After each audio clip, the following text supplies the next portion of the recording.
Hi, and welcome back to Educator.com. Today's lesson is going to be on the basic molecular biology research techniques that you'll probably come across in your lab session.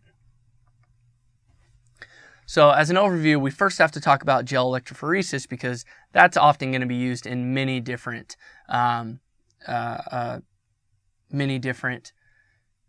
purposes for analyzing results. So from there, we'll talk about restriction mapping going all the way through to DNA sequencing.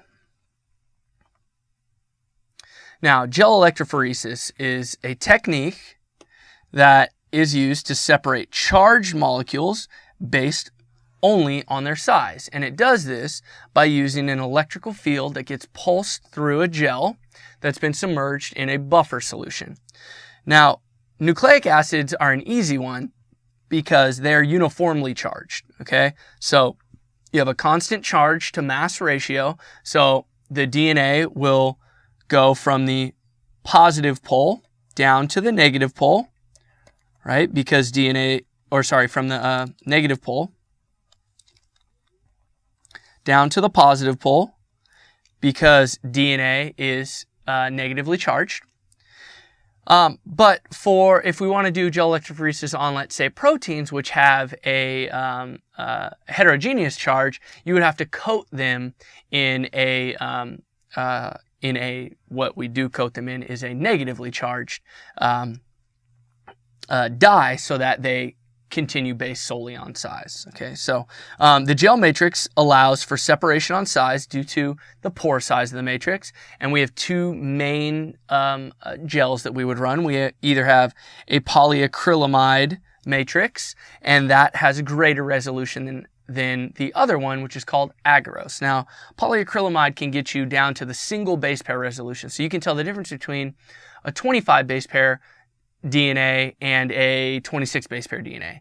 Where agarose is better for, when you want, 100 base pair resolution, something like that. Now, the topology will alter the rate of movement of a DNA molecule. So nucleic acids first get linearized by being cut with restriction enzymes. So a relaxed circular piece of DNA will run slower than a linear piece of DNA. And a tightly wound supercoiled DNA will run even faster than a linear DNA. Right. So to take all of that guessing game out of it, you cut them with restriction enzymes or restriction endonucleases. Okay, so first things first. What we would do, we have a gel, okay? Let's say, for example, this is an agarose gel. You would take your sample of DNA, and usually what you do is you mix it with a colored dye so you can see it running down the lane. Not only that, you can see that you actually loaded it properly into the wells, okay? So those are wells that you make in the gel so that the molecules of DNA actually run through the gel matrix instead of on top of it. You usually always load a ladder in the leftmost well, and what a ladder is, it's actually a mixture of DNAs of different sizes, but they're all known sizes, so it acts like a ruler. Okay, so for example, you would know that, say, this is 100 base pairs, this is 200, this is 300, this is 400, this is 500, and then maybe this is 1,000. Okay, so then you can see somewhere between here, if this is 100 and this is 200, it looks like our samples are maybe at, let's say, maybe at 175 base pairs. Okay. All right, so what our gel might look like is, let's say, this. Okay, here's our gel.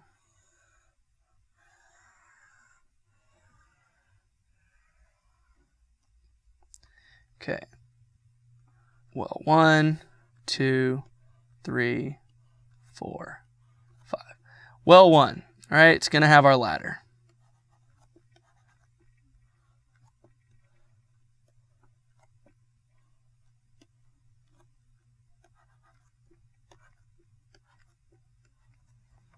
Okay, well, 2, let's say we have something that's right around here.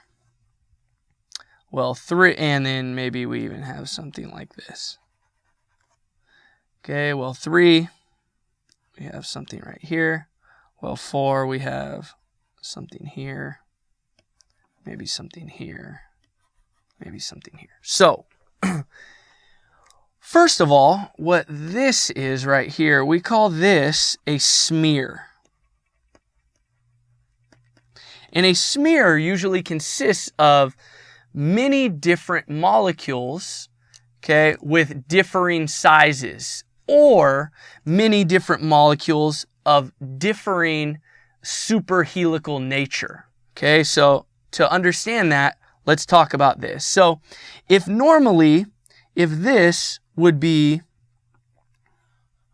your linear DNA, okay, that's where we would expect this piece of DNA to run. Over here, this is going to be your circular, okay, DNA. It's not going to run as far down, right? And by the way, remember, this is the negative pole, this is the positive pole, and DNA is going to run down this way because DNA is negatively charged. Okay, so your uncut, circular DNA will hang out the highest. All right, your linear DNA will run really where you expect it to be. So if this is a 500 base pair marker and your DNA was 475 base pairs, that runs about where it should have ran. Okay, so that's a nice one. Over here, you would have a supercoiled piece of DNA. Okay, that's this. And over here,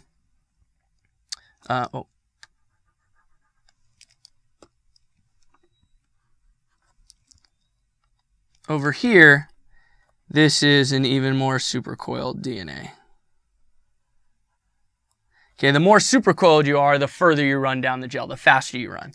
And if we had two pieces of linear DNA, okay, one that was longer, okay, so say this is a 600 base pair marker. Okay, so if this is 600 base pair, it will run in this area. Okay, and if you have another piece of linear DNA that's, say, 100 base pairs,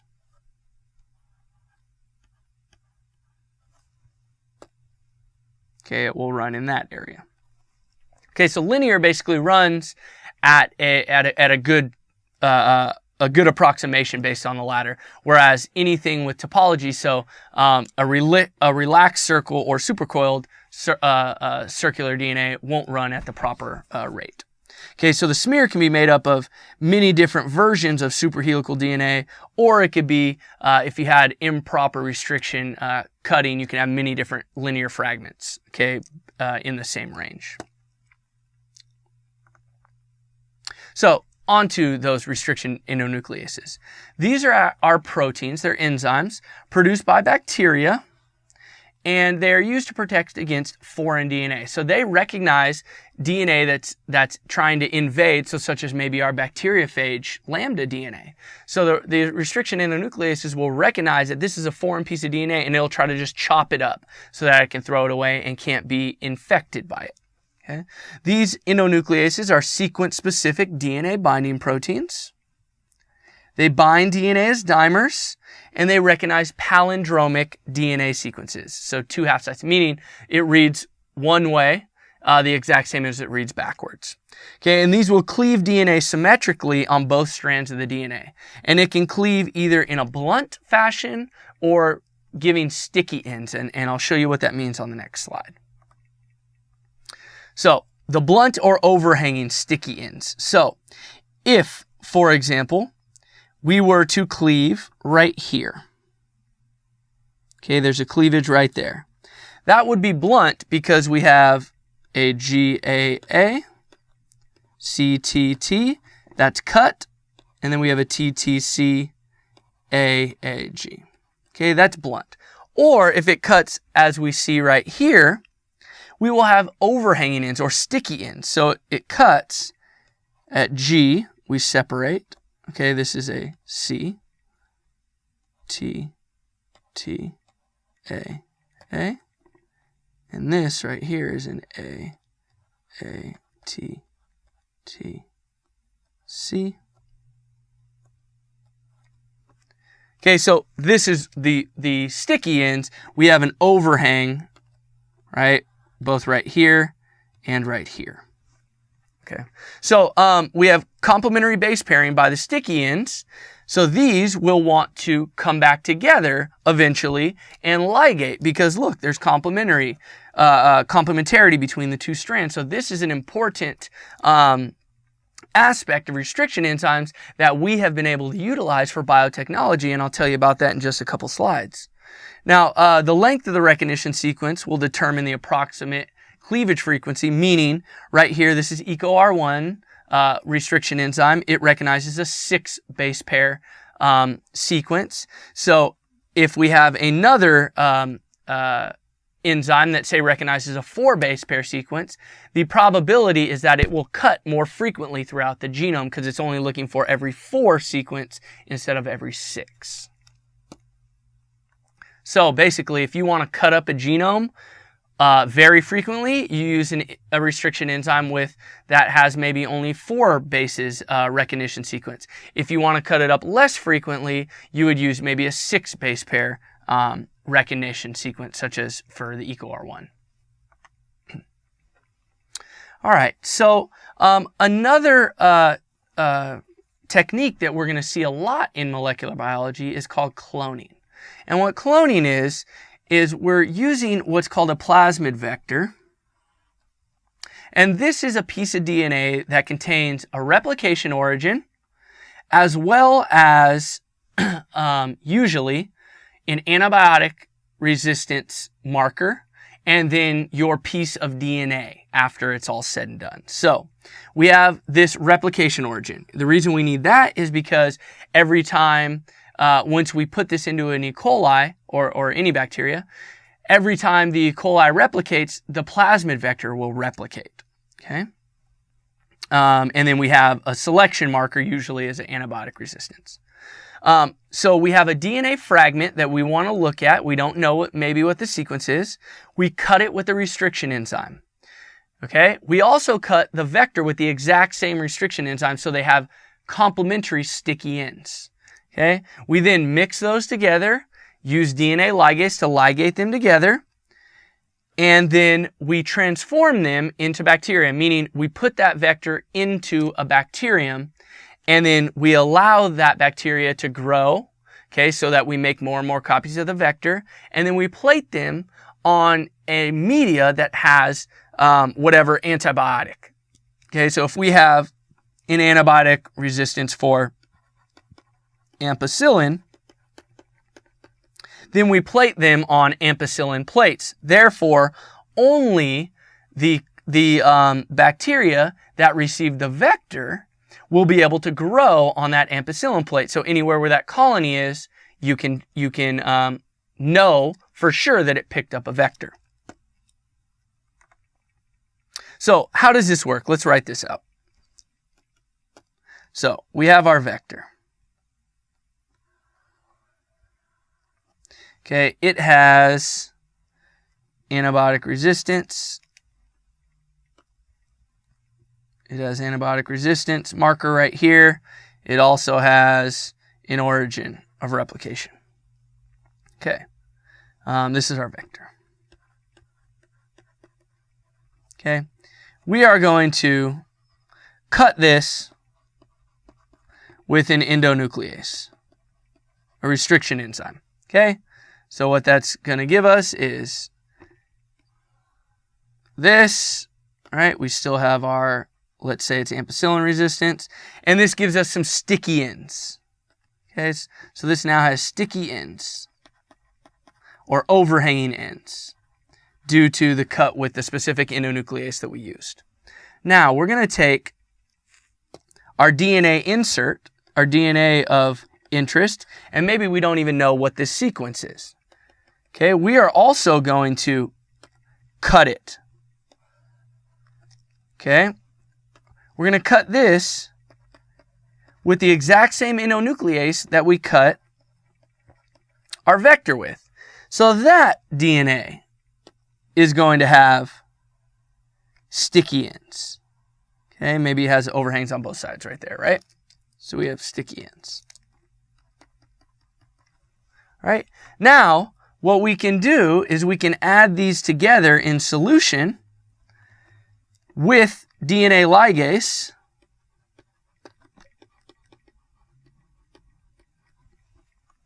And what we would get would be, oh, and of course we still have our origin. So we have our origin, we have our ampicillin antibiotic resistance, and now we have our DNA insert in there, okay? And because of the complementarity between the sticky ends, the ligase was able to just put those two together like it always, almost like it was always there. Okay, so now from here, we can add into a E. coli. Okay, this E. coli with its genome, its circular genome. Okay, if we go through transformation,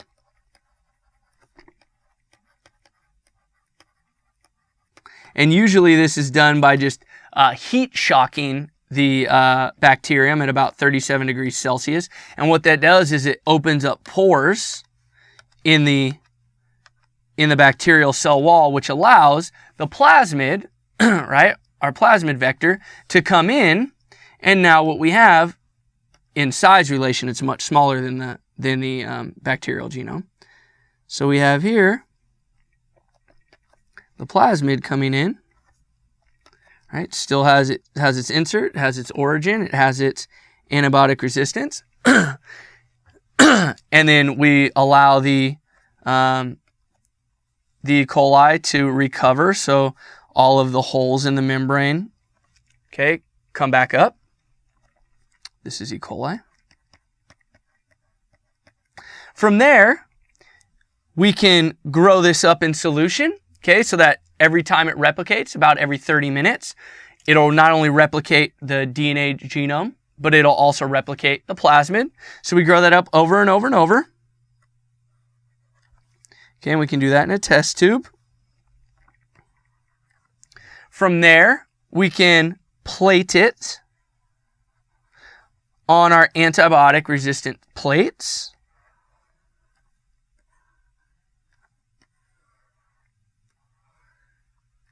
And what we're going to see is that we're going to find colonies.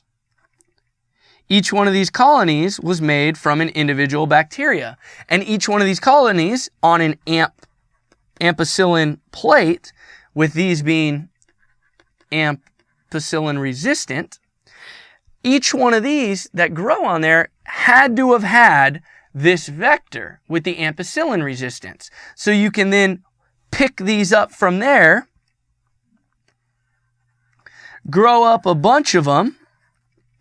Okay, so you would say, okay, I'll pick this one and grow it in there. Pick that one, grow in there. Pick that one, grow in there, right? And you grow them all up.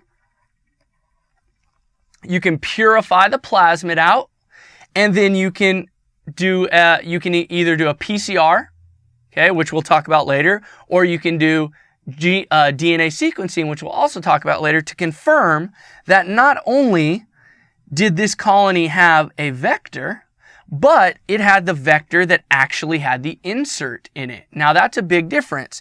Just because it grew on this plate, all we know is that it had the ampicillin resistance, so it had the vector. We can't be sure that it had the insert unless we do a second check. So from here, we would purify that DNA and then check for the insert. So either by PCR or by DNA sequencing. And from there, if we do have what we want, that DNA piece of interest, then we can, maybe it's a protein coding gene, and maybe we can grow up a bunch of protein. Maybe we just wanted a bunch more DNA. There's a whole bunch of things we can do with it. Okay. So to switch gears just a little bit, but be able to use all of what we've seen so far, by using cloning, by using transformation, by utilizing restriction enzymes, we can create a genomic DNA library. We call this library prep. And what you do is you're isolating the entire genomic DNA of an organism, and you're going to break it down into usable sizes. So you cut the DNA to appropriate sizes using your restriction enzymes, and you ligate it into a vector. Okay, and then what you're going to do is through cloning, and then you're going to take that cloned plasmid vector, you're going to transform it into bacteria, you're going to grow those up on the antibiotic media like we talked about, and because each plasmid that we can make will have a different DNA insert containing different genes, the total collection of everything all together, your entire library, will represent the whole genome. From there, you can do sequencing, or you can do protein preparation. You can do a whole bunch of things. Oftentimes, we're doing DNA sequencing to find the sequence of that entire genome. Now, I've talked about PCR, using polymerase chain reaction to confirm your insert. Now, polymerase chain reaction is an extremely useful and extremely vital molecular biology technique. Now, it's used to amplify a small amount of DNA molecules to millions, hundreds of millions in maybe 2 or 3 hours. Now, luckily now it's an automated process. It doesn't require the use of bacteria, unlike cloning does, or transformation, because you're copying this DNA completely separate from a living organism. Now, what I want to point out right here is this is the protein, okay, which is called Taq polymerase, T-A-Q polymerase. Now, Taq polymerase is a thermostable polymerase, meaning it can withstand high temperatures. It was actually found in a bacterium that is what's called an extremophile or a thermophile. It lives in hot vents, okay? Hot springs. This is what is called a thermocycler. And this machine allows PCR to be completed in an automated process. Now, what does PCR require? Okay, you need template DNA. Okay, something that you want to amplify. You need a primer pair that's complementary to the DNA sequences that are outside of that region. So, if, for example, this is your DNA region of interest, okay, the black is DNA that we know the sequence of. So you would make your primer specific for the sequence that you know, and then what it would do is, as you go through the synthesis, you will make many copies of your unknown sequence. From there, you can actually do many things with it to check what that sequence is. You also need a thermostable DNA polymerase, like we talked about, our Taq. And you need DNTPs, which are our deoxynucleoside triphosphate. So our ATPs, GTPs, DTPs, ATG, and CTPs, the deoxy form. And what we're going to do over and over again are 3 steps. First, we're going to denature. So we're going to pull the strands apart by melting the hydrogen bonds, okay, at 95 degrees Celsius. Next, we're going to anneal the primers, okay, at anywhere between 50 and 65 degrees Celsius. So that allows those hydrogen bonds to occur, okay. Then we're going to extend, okay, by increasing the temperature, in this case to 72 degrees Celsius, because that's where Taq polymerase works the best. Now, a little story first before we go on is that when PCR was originally developed in the 70s, what we had is that we had 3 different water baths being set up. Okay. Okay, one was set up at 95. One was set up at roughly 60, and one was set up at lower than 72. I can't remember what the exact number was, so let's just say this was 50. And let's just say this was 60 degrees Celsius. And what you had is a single tube with your reaction mixture in it being held in the 95-degree water bath for about 10 seconds. Then you would move to the 50-degree water bath, okay? And at this point, you would have to add in DNA polymerase. Okay, then you would hold it in the 50-degree water bath for maybe 30 seconds. Then you would hold it in the 60-degree water bath for maybe a minute.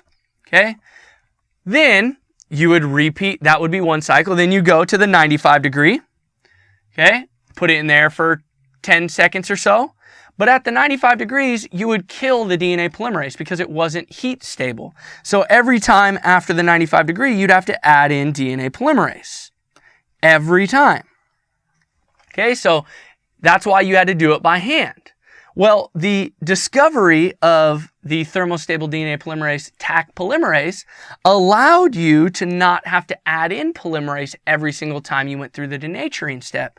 So therefore, that was actually the most important discovery for allowing this process to become automated. That's a huge discovery. PCR, absolutely huge invention. Taq polymerase, absolutely huge for mechanizing this technique. So let's talk about the technique, PCR. So what's it look like?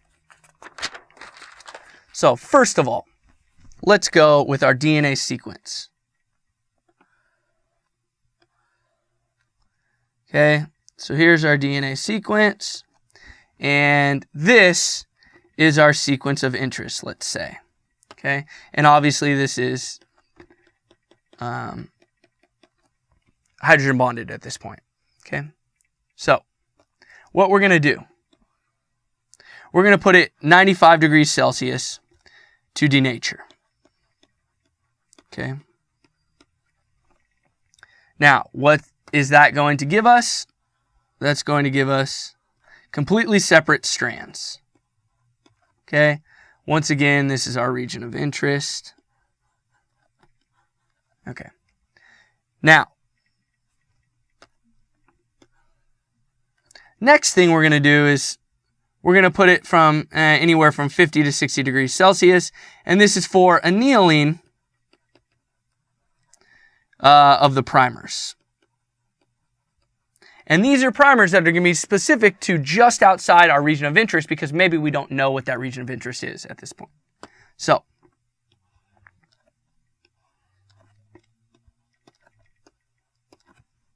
here's our region of interest once again.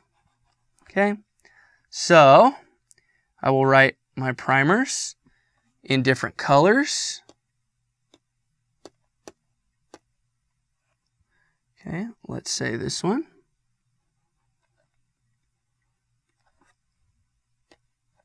Okay, and here.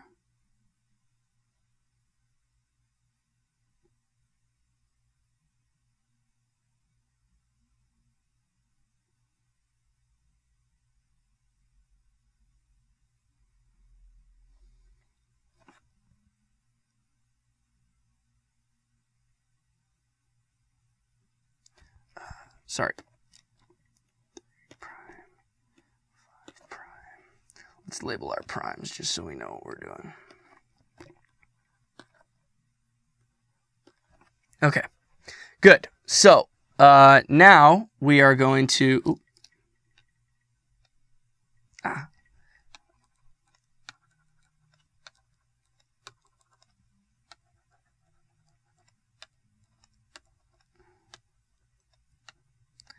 That's why it looked a little weird on my paper. Okay, so this would be the 3', 5', 3', 5', 3', 5', 3', right? Okay, so that makes a lot more sense. Okay, so here's our primer there. And then here we have our primer here with its 5'. So that's the annealing. Now, the next step is our elongation. So this is at 72 degrees Celsius, we have elongation.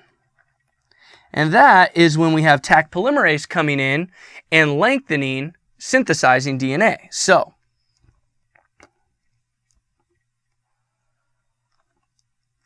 we have 5 prime, our other strand 3 prime, DNA of interest, DNA of interest. We have our primer, okay? And elongation is going to continue in a 5 prime to 3 prime fashion, okay? Going all the way through. Over here, 5 prime to 3 prime fashion, all the way through, okay? Perfect.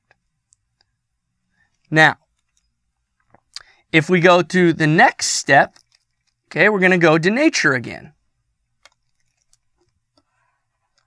So 95, we're going to denature. Now what we have here is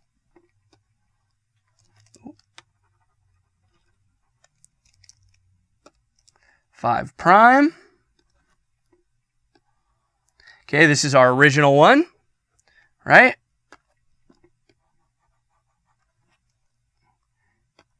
We have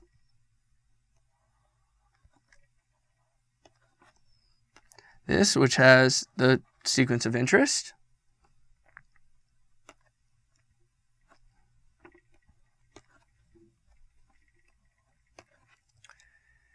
Okay, we also have this one.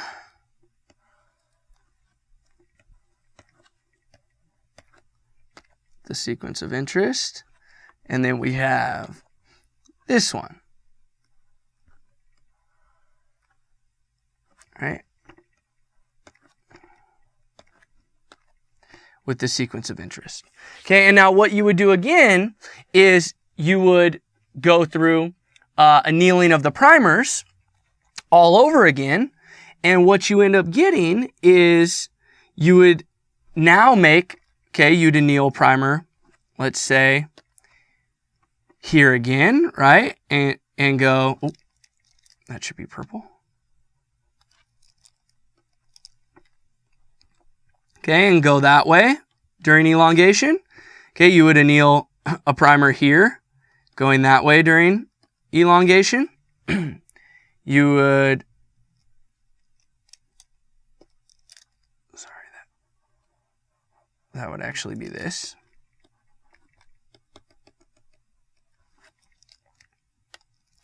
Okay, this one, it would be here.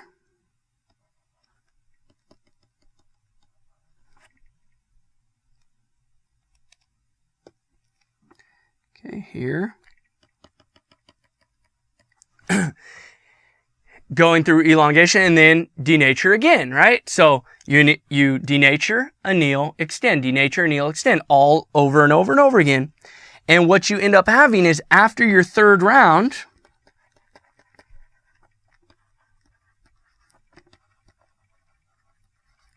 you finally have your sequence of interest double-stranded, completely separated from any other excess DNAs. Because if you can see here, look, we're going to have excess DNA in the leftward direction. If you see here, excess DNA in the rightward direction. Even after here, we're going to have some excess DNA in either direction. So after the third round, you finally have just your sequence of interest. And after every cycle after that, this is going to dominate in your reaction mixture because it's so much smaller and so much more specific.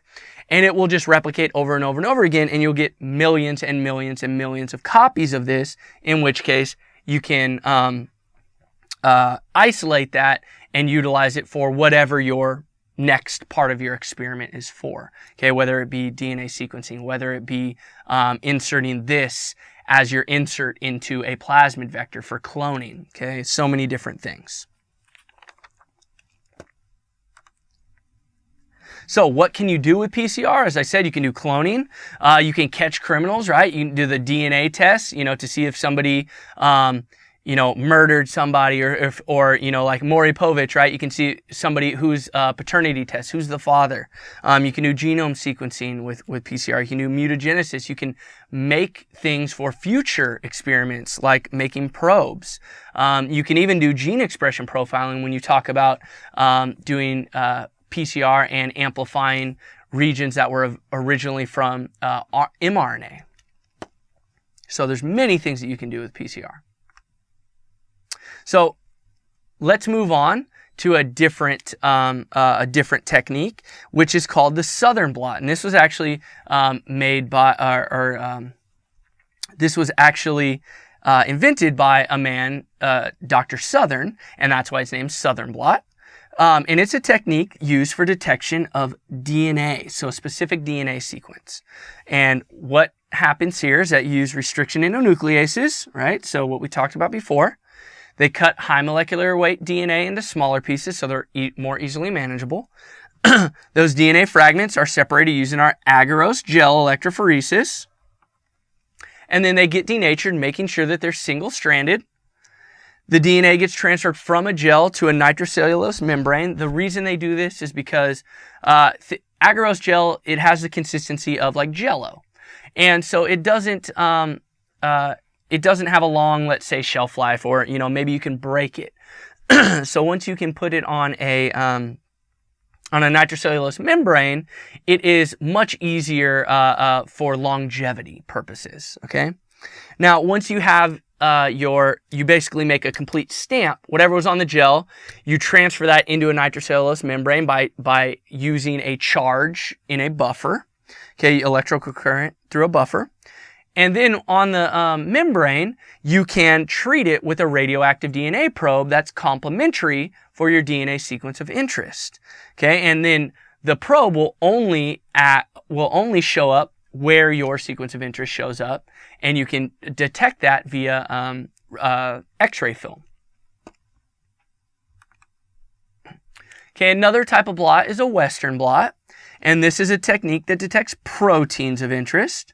So you can either use purified protein, or you can just use a cell lysate. And what that is you just take a cell, you break it up, and everything in there is just ran into the gel. Okay, and you use, in this case, an SDS Page gel, and that's a type of polyacrylamide gel. The SDS is a detergent, so it denatures the proteins. So you're allowed to run based on size only and not any type of conformation.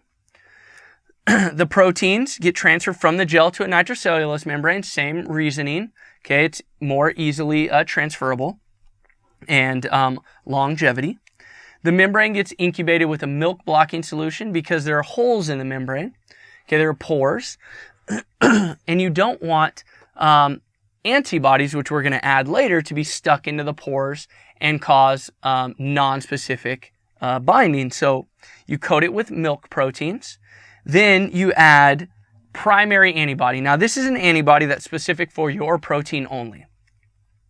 Then you add a secondary antibody that's specific for that primary antibody. The reason you do this is because it allows for amplification of your signal. You can do this same process without the secondary antibody, but you get a lot lower yield, and it's harder to see the bands on this gel. So then you can finally detect the protein via either colorimetric or chemiluminescent method. So colorimetric is you can physically see it with your own eyes. Maybe it's like purplish or gray on the nitrocellulose membrane where your protein of interest is. Chemiluminescent, you use X-ray film to develop it. Now, a northern blot is a technique that detects RNA sequence of interest. So remember, southern blot detects DNA, western blot protein, northern blot RNA. Okay? And you can use a northern blot to analyze mRNA, and that analysis would reveal expression levels of different genes. Now, as we've talked about before, just because you have high or low mRNA expression doesn't necessarily mean that translates over to the protein expression, but sometimes, and it is linked. Okay, so RNA, you run it on agarose gel to separate, okay, via size. You do it on denaturing conditions so you don't have any secondary structures. After separation of RNA, you transfer it to a membrane, right? Longevity. And then you add a labeled probe that's complementary to the RNA. So this is very similar to the DNA blot, the southern blot. So to look like what all of these might seem like, you have your sample. Okay, this is specifically for northern blot. You have your sample, you extract your RNA, you go through electrophoresis to separate based on size. Okay, you transfer to a membrane for longevity. From there, you add labeled probes that will only bind to your protein of interest. From there, in this case, these are labeled probes that you can see by putting an X-ray film on there. They're radioactive, and only where the probes show up will you see bands on this X-ray film, and only where your protein of interest shows up will the probes have showed up because it's a complementary sequence. Okay, so this shows you your protein, right? And this is very nice compared to, say, an agarose gel, where there are many bands and you don't know which one your protein is. So this is a way to isolate exactly which one your protein is.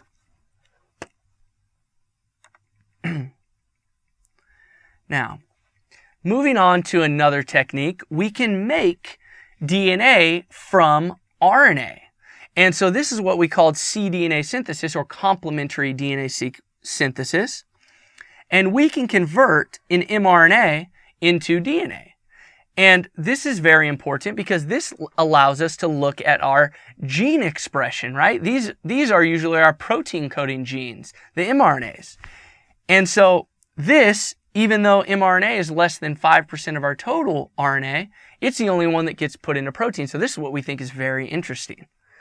The good, very, very good thing, the very unique thing about mRNA is that it, compared to rRNA and tRNA and DNA, is it has a poly-A tail at the 3', right? So we can utilize that feature to isolate mRNA from any other nucleic acid. We do that by using an oligo-DT primer, meaning we have many T's, right? And what are those T's complementary to? All of those A's that we find in the poly-A tail.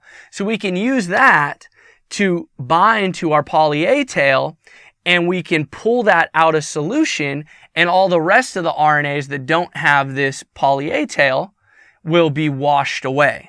Okay, so the oligo-DT is used to prime DNA synthesis then, using an enzyme called reverse transcriptase. So we're turning RNA into DNA,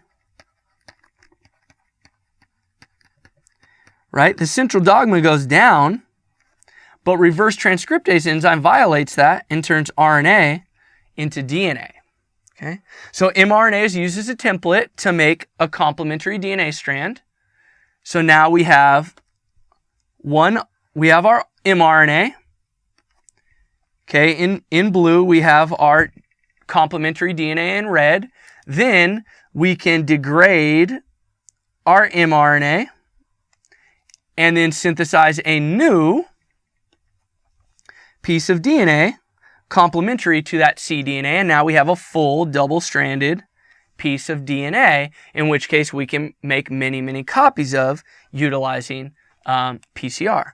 So the cDNA strand is copied by DNA polymerase to make double-stranded DNA, like I said right here. And then since this came from mature mRNA, all the introns should have been spliced out. So now we only have the exonic region. So we only have the gene coding, the protein coding regions, which is really cool. Okay, so a cool thing that we can do once we've made this cDNA is that we can quantify it. And we can do that using quantitative PCR, quantitative polymerase chain reaction, otherwise known as qPCR. And this is a technique to quantify the amount of cDNA and therefore, kind of indirectly, all the mRNA transcripts of this specific sequence. So of this gene that we're looking at, gene X, we can see how many mRNA transcripts are made of this gene, and maybe we can hope that it is fairly directly correlated with how much protein is made. So this is a measure of our gene expression, and it's much more sensitive than the gene expression quantitation we can get from Northern blot, but you're still only getting one gene analysis at a time, although you can do qPCR in plates that have, 96 or 384 wells, meaning you can have a different reaction in every well. Okay, and right down here, this is what you would see a readout of a qPCR machine, and what you're saying is you can compare that, say this is your control, okay, and what we're saying is anything that crosses this boundary to the left of the control means it has an increased gene expression, so more mRNA transcripts. Anything to the right, you have decreased gene expression, so less mRNA transcripts were found. Okay, and you can do that based on maybe a drug treatment, maybe an interaction with certain protein, maybe you knock out a gene or add a gene somewhere else, and you can see how that affects other genes. Now you can do this in a much more high throughput way by looking at the transcriptome via microarrays. Now the transcriptome is just the collection of all of our transcripts in the cells, and we're usually referring to mRNAs because these are things that can be made into proteins. And we use microarrays. And these are just very small slides or chips that contain a bunch of DNA that's attached to there. Okay? And each of these probes will correspond to a different gene. Now, we do our cDNA synthesis from our mRNA samples. And what we do is that we have our cDNA from maybe our experimental mRNA sample being labeled fluorescently with a green tag, and maybe our control mRNA sample with a red tag. You hybridize both of those at the same time, so you allow them to bind the DNA chip at the same time to the same chip. All right. For each spot on this chip right here that we're looking at, each spot represents a different gene. Okay, and the color on this chip after hybridization of the control sample and the experimental sample will indicate whether the mRNA was more abundant for the control or the experiment. So for example, if we see a green sample right here, right, this is saying that we had more transcripts of our experimental sample. Okay, so we had an increased gene expression. Or if we see a red over here, okay, we have much more of our control sample. So that means whatever treatment, whatever that experiment did, down-regulated that mRNA transcript. Or if you see over here like a yellow one, okay, that's saying that there's no change, right? So it's your experiment and your control have this roughly same amount of mRNA. Okay, so this can tell you for a particular condition whether the gene was upregulated or downregulated compared to the control. Now, all genes can be analyzed simultaneously based on however many genes can be printed on a single chip. So for an organism, say like yeast, you can get all of the genes on a single chip. For humans, we won't be able to get all the genes on a single chip. So this is going to be less quantitative than qPCR and Northern blot, because you can't tell, you can just see that it's red or it's yellow or it's green. You can't really tell how much more you've upregulated or downregulated. You can just tell that you have. But we can utilize another type of technique called RNA sequencing, or RNA-seq. And that is used from our cDNA library sequencing, being much higher throughput and much more quantitative, because you can do the entire genome at one time, and you can get actual quantitative, you can get numbers saying that, okay, the experimental sample had 1.25 times more transcripts mRNA than in the control sample. So RNA-seq is a very highly utilized technique nowadays for gene expression. Okay, so talking about RNA sequencing, that's got to bring us to DNA sequencing. Okay, so let's explain DNA sequencing first. All right, let's start with Sanger sequencing, which was developed by Frederick Sanger. He won a Nobel Prize for this. This was actually his second Nobel Prize.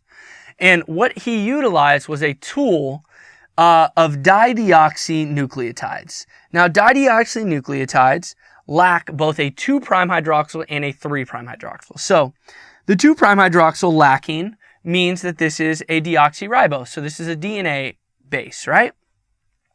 The lack of the 3' hydroxyl does not allow a new base to be added in, because remember, we add 5' to 3', so the next incoming base would have, right, a 5' phosphate, would normally add right there.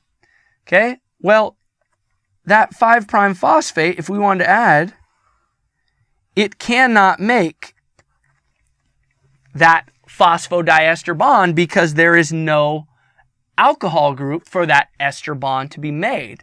Okay, so effectively it terminates the chain. So whenever a dideoxynucleotide triphosphate is added in, that is the last nucleotide added in that particular chain. So we call it a chain terminator. Okay, so incorporation of ddNTP blocks further polymerization. So in DNA sequencing, we have a primer being annealed to a DNA region of interest. Okay, we're going to basically utilize the PCR steps. Okay, primer. Okay, in the presence of all 4 normal dNTPs, as well as DNA polymerase, the primer gets extended to the end of the template. Okay, so right here is the annealing phase. This is the elongation phase of PCR.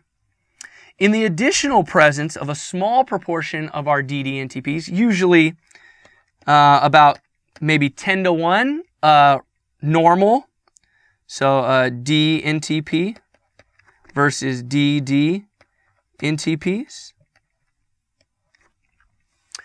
Every once in a while, a ddNTP gets incorporated, and that will terminate the chain.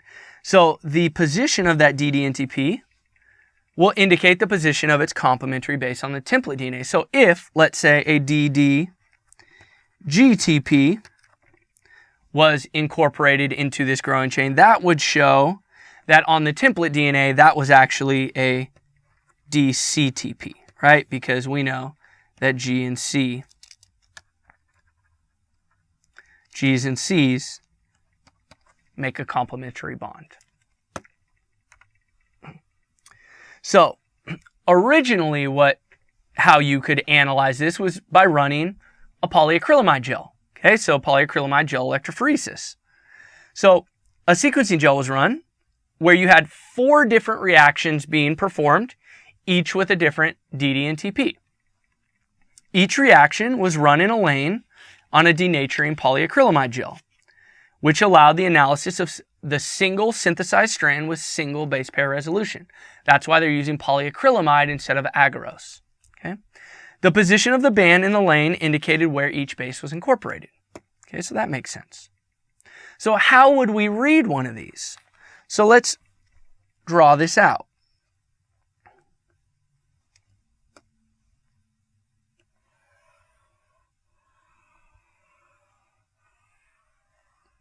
Okay, so this was back when it was first done.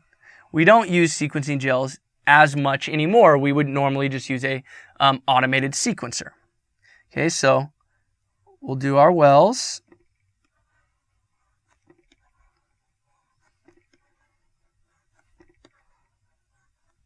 Okay, so this is our ladder.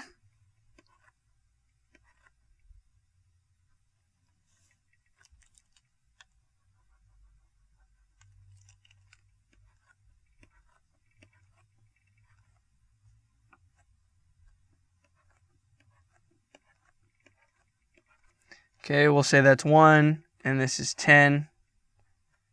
So this is 5. Okay?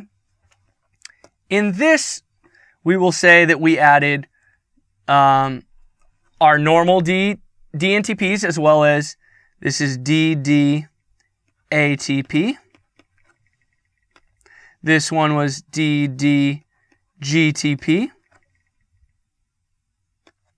This one was DDCTP only, right? And this is DDTTP. Okay, so originally only a single dideoxynucleotide was added at any one time. And what you would get is something like this. So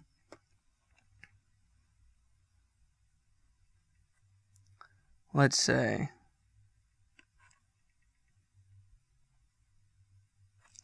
you know what? Okay.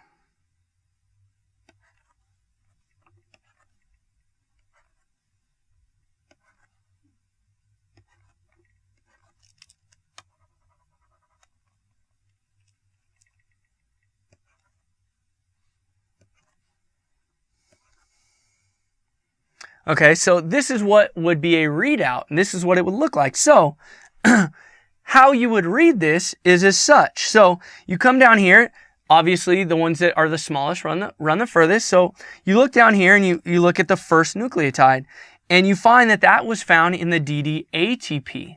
Okay?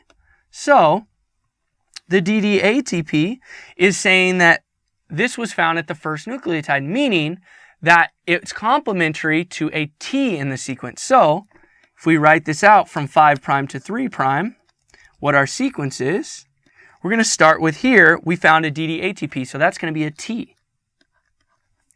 Okay, our second one, we found the DDGTP was found here, so that's going to be a C. Where's the third? Okay, third and fourth are found in the DDTTP pile, or lane. So those are going to be A's, right? The fifth one, DDGTP, so it's a C. 6, the T, so an A. 7, CTP, so that's a G. 8, the ATP, it's a T. 9 and 10 are the CTPs, so those are Gs. So this would be the sequence of a 10-base pair, or of a 10-base template DNA sequence. So this would be our template DNA. This is the sequence, and this was unknown at the time. We didn't know it, but we figured it out by doing DNA sequencing. Okay? Now, this can be done in much more high throughput ways. And now we can actually do dideoxy sequencing reactions being carried out in large batches, maybe even up to 384 reactions at a time, inside machines. Okay, and these machines can separate samples in capillary tubes, and each one of those capillary tubes, very, very thin glass tubes, are filled with a matrix of polyacrylamide gel. So it's basically like running 384 individual gels, but it's all machine operated. So the sequencing reactions are carried out all together in a single reaction. So in a single test tube, right, you would have your normal DNTPs, and you would have all of your DDNTPs, so DDATP, DDTTP, DDGTP, and DDCTP, all in the same reaction. Now, how they can do that is that each DDNTP is conjugated to a different fluorescent dye. So maybe A is conjugated to a red dye. T is conjugated to a purple dye. G, a green dye. And C, maybe a blue dye. All right? Now, as the molecules would travel through the gel in the capillary, they get separated based on size because the smaller ones travel faster. And the DNA molecules, as they reach the end of the capillaries, will cross a laser light. Okay? This laser light will excite the fluorescent dyes attached to each DDNTP. And there's a camera, a CCD camera, a closed capture device camera, that captures the wavelength of light and records the color accordingly. The sequence of DNA then will be displayed as what's called a trace, so shown below. And as we can see, as the first DNA base comes through, it's red. And red, that fluorescent dye, is associated with a T. Okay? The next one that comes is blue. That one is associated with a C. The third one, green, that's associated with an A, so on and so forth, all the way through until you finish the entire length of the synthesized DNA molecule. And usually it's no more than about 1,000 bases long. Okay? And you can do this many, many times. And what you do is you do it for all the pieces of the genome, and you sequence that genome, hopefully, the same parts of the genome 5 or 10 times. That's what they call 5x coverage or 10x coverage. Okay, and you do that with a large amount of reads. And the reason you do that is because, let's say you want 10x coverage. The reason being, let's start with 5. Maybe for this piece of DNA, okay, 5 pieces, you have an A in this spot for 4 of them. Okay, but you have a T in this spot for 1 piece of that DNA.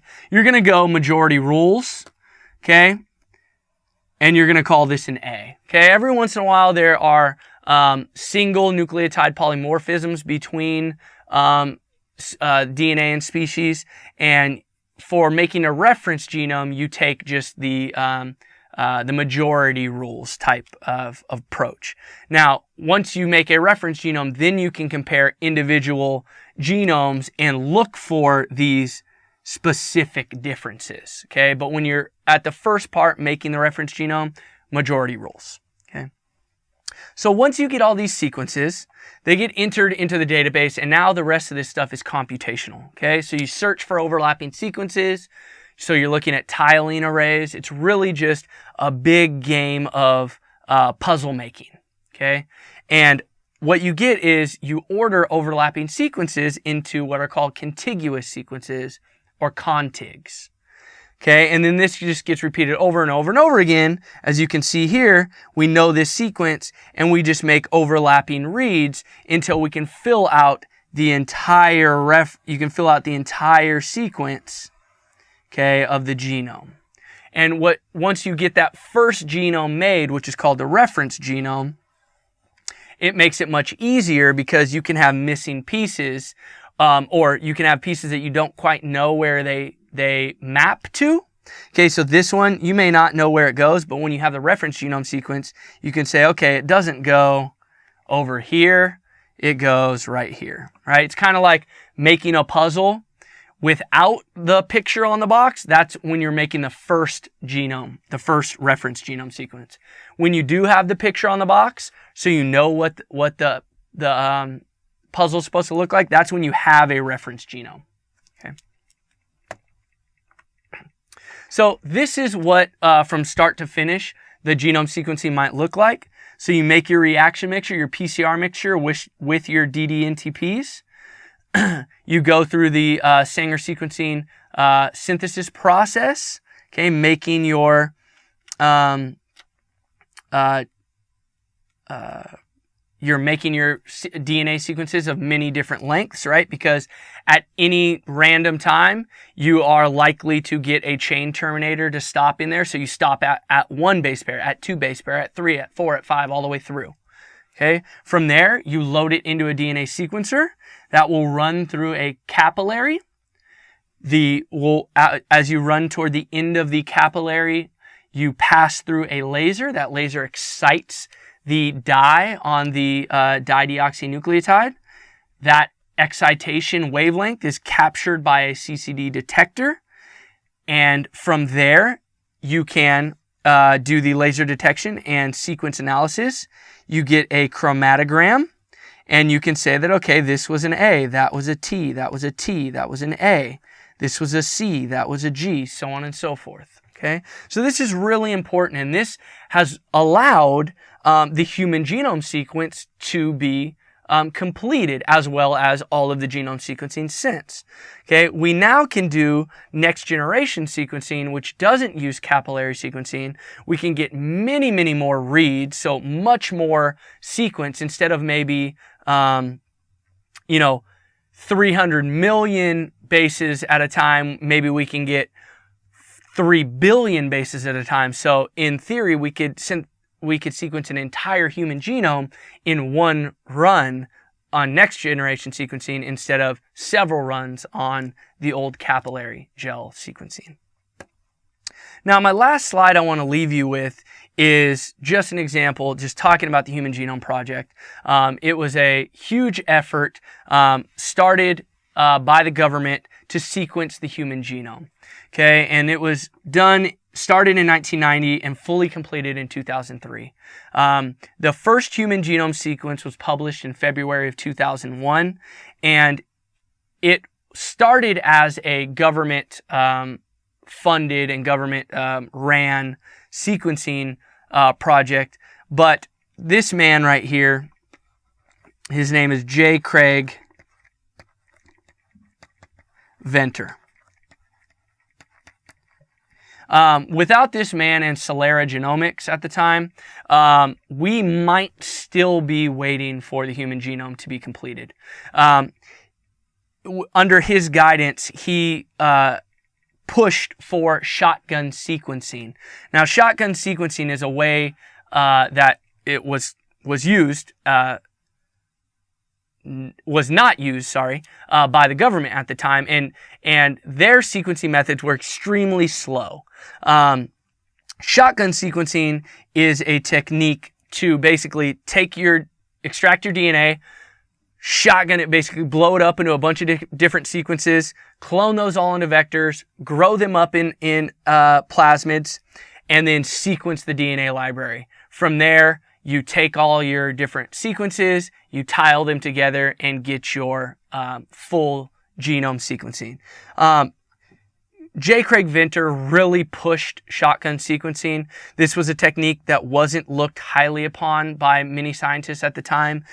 It was often thought of as more error-prone, less sensitive to anything. But without his and Celera Genomics foray into the Human Genome Project using private funded money, we may not have gotten the human genome. We definitely wouldn't have gotten it sequenced as early as we did, and we may still be working on it.